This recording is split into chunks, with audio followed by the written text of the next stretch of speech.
How it started World War II didn't begin overnight. After World War I ended, Germany faced crushing economic hardship and political instability. In the years that followed, Adolf Hitler rose to power by promising to rebuild the nation. On September 1st, 1939, Germany invaded Poland. Just 2 days later, Britain and France declared war. The deadliest conflict in human history had begun. The Blitzkrieg Germany introduced a new style of warfare known as Blitzkrieg, or lightning war. Instead of slow-moving armies, tanks, aircraft, and infantry attacked together with incredible speed. Poland fell within weeks. Then came Denmark, Norway, Belgium, the Netherlands, and France. Much of Europe was quickly under Nazi control, and the world watched as Germany's military seemed unstoppable. Britain stands alone. By 1940, Britain stood alone against Nazi Germany. The Luftwaffe launched massive air attacks in an attempt to destroy the Royal Air Force before an invasion could begin. Using radar, determination, and skilled pilots, Britain held the line. It became the first major defeat of Hitler's military campaign and proved that Germany could be stopped.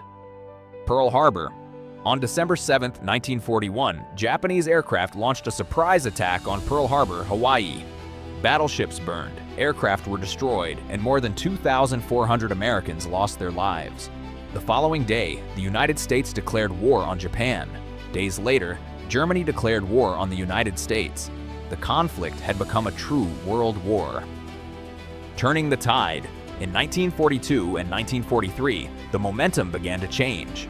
At Midway, the United States Navy dealt a devastating blow to Japan's carrier fleet. In North Africa, Allied forces pushed Axis armies back at El Alamein. Meanwhile, in the Soviet Union, the brutal Battle of Stalingrad ended with Germany suffering one of its greatest defeats. The Axis powers were no longer advancing, they were retreating. D-Day on June 6, 1944, more than 156,000 Allied soldiers crossed the English Channel and stormed the beaches of Normandy. Facing machine guns, artillery, mines, and heavily fortified defenses, they fought their way onto the beaches and inland into France.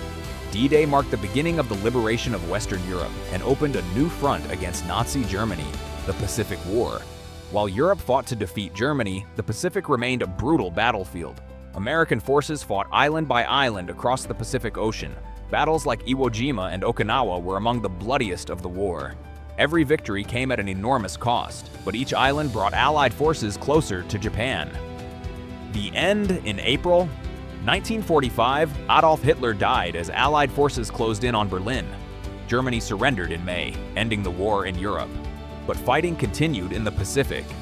After atomic bombs were dropped on Hiroshima and Nagasaki, Japan announced its surrender on September 2, 1945.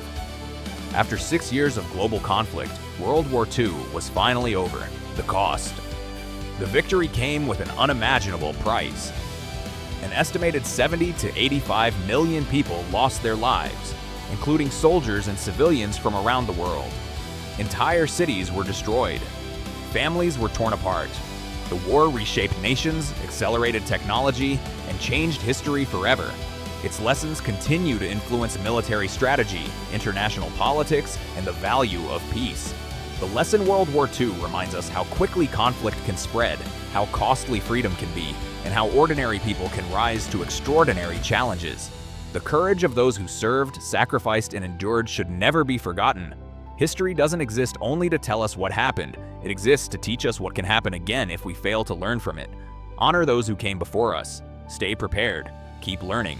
Because in the end, skills always beat gear. This is Stick Ops.